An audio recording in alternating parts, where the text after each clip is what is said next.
Donc, bonjour à tous, je vais vous montrer aujourd'hui comment faire une mayonnaise avec le Compact Cook Platinum. Donc là j'ai directement cliqué sur la première lettre, donc à savoir un M, et ils m'ont proposé donc deux types de mayonnaise, à savoir la mayonnaise classique ainsi qu'une mayonnaise allégée. Donc moi je vais partir sur une mayonnaise classique. Comme d'habitude, on retrouve tout simplement la recette des ingrédients, donc les 180 g d'huile de tournesol, un jaune d'œuf à température ambiante, une cuillère à soupe de moutarde, du sel et du poivre. En ce qui concerne tout simplement les accessoires, comme vous le voyez, on vous demande la pâle de mélange. Donc pour procéder à la recette, on nous dit de poser un récipient sur le couvercle afin de pouvoir peser 180 g d'huile de tournesol dans ce même récipient. Donc moi, ce que je préfère faire, c'est poser un pichet. Pourquoi? Parce que tout simplement, il y a un bec verseur. Et donc, vous verrez, lors de la préparation, ce sera beaucoup plus simple. Et surtout, ça évitera des débordements sur le couvercle. Donc là, il faut bien penser à appuyer sur le petit bouton tard pour bien ravoir le compteur à 0 afin de ne pas comptabiliser le poids, bien sûr, de votre récipient. Donc là, on nous a demandé 180 g. Je vais donc les verser.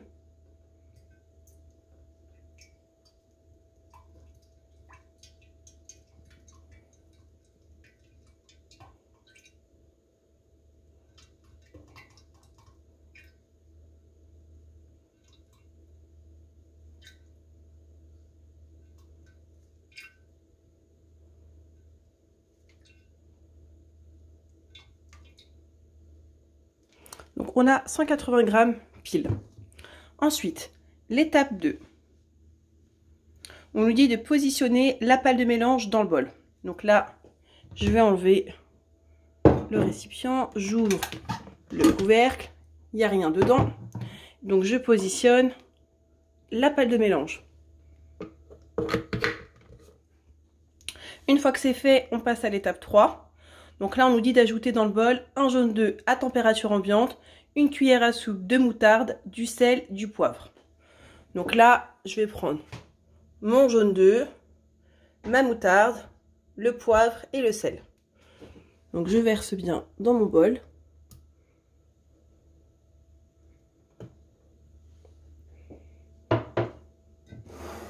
On va prendre une cuillère à soupe de moutarde.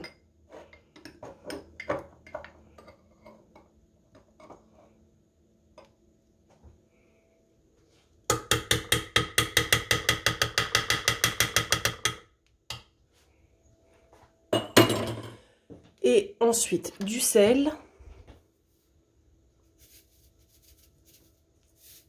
Et du poivre. Donc moi j'ai pris du poivre noir.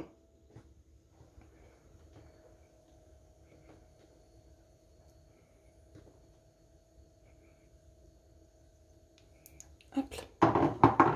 Et donc maintenant on peut passer à l'étape 4. Donc vous voyez, tout est bien indiqué. On vous demande de fermer le bol avec le couvercle et bien sûr d'ouvrir le capuchon. Donc on ferme le bol. Hop.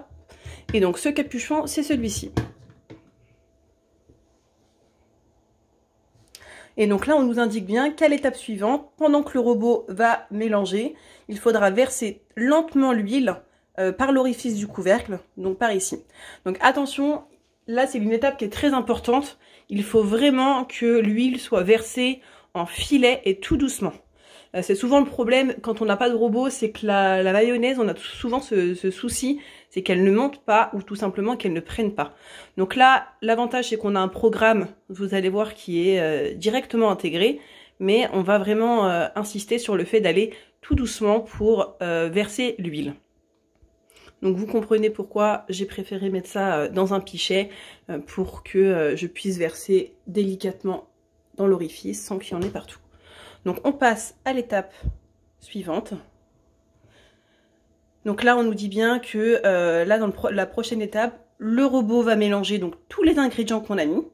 Et lorsque toute l'huile aura été incorporée, on nous demande de surtout bien surveiller la texture de la mayonnaise. Pourquoi? Parce que le programme qui est directement incorporé va vous permettre d'avoir une mayonnaise soit très légère, donc assez lisse, soit d'avoir quelque chose d'un peu plus compact. Et donc dans ces cas-là, vous laissez tout simplement le programme aller jusqu'au bout. Donc c'est vraiment en fonction de vos besoins. Donc là, vous voyez, j'ai un programme en étape 7 qui s'est mis. Donc ça va tourner à 0 degré pendant 3 minutes à vitesse 4. Donc là, ce qu'on va faire, c'est tout simplement appuyer sur le bouton lecture.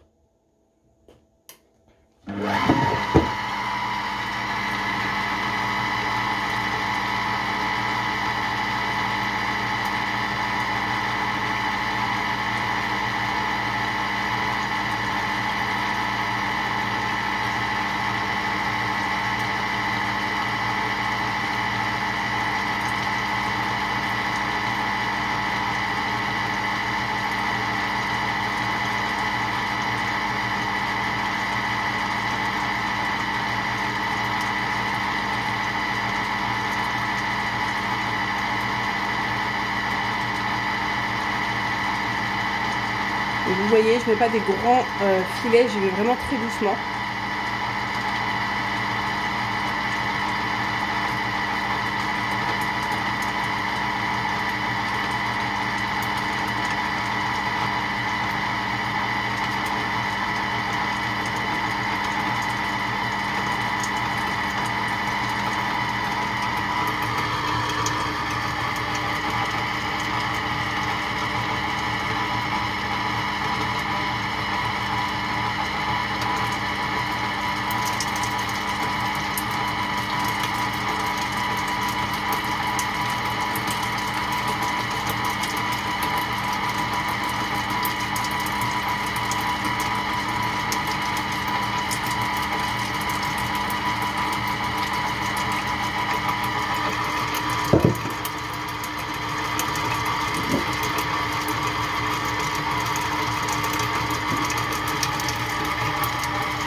Donc là, vous voyez la mayonnaise en train de se faire. Moi, je laisse le programme jusqu'en entier parce que j'aime bien quand la texture est un peu plus ferme.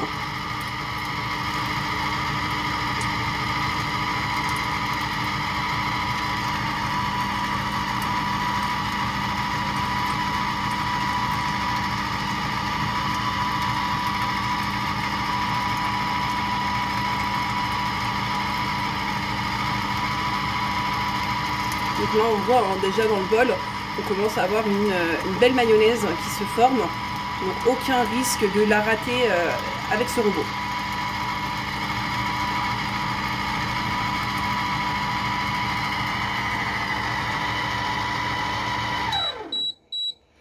Donc là vous voyez, on nous indique bien de la réserver au réfrigérateur quelques instants avant de la consommer. Donc moi j'ouvre le couvercle. Et je vais surtout vous montrer le résultat final. Comme vous pouvez le voir, on a vraiment une très belle mayonnaise. Vous voyez, elle est vraiment impeccable. Donc pour la conservation, comme vous voyez, moi je l'ai mise dans un bocal en verre. Sachez que la mayonnaise maison se conserve 24 heures au réfrigérateur. Mais pour tous ceux qui souhaiteraient la conserver 24 heures de plus, il faut savoir qu'on doit rajouter un acide. Donc à savoir soit du vinaigre ou bien du jus de citron. Donc moi je vais verser la moitié d'un jus de citron parce que déjà... j'apprécie le goût que ça donne dans une mayonnaise, mais aussi parce qu'il va nous permettre de pouvoir la conserver 48 heures de plus. Donc là, on presse bien.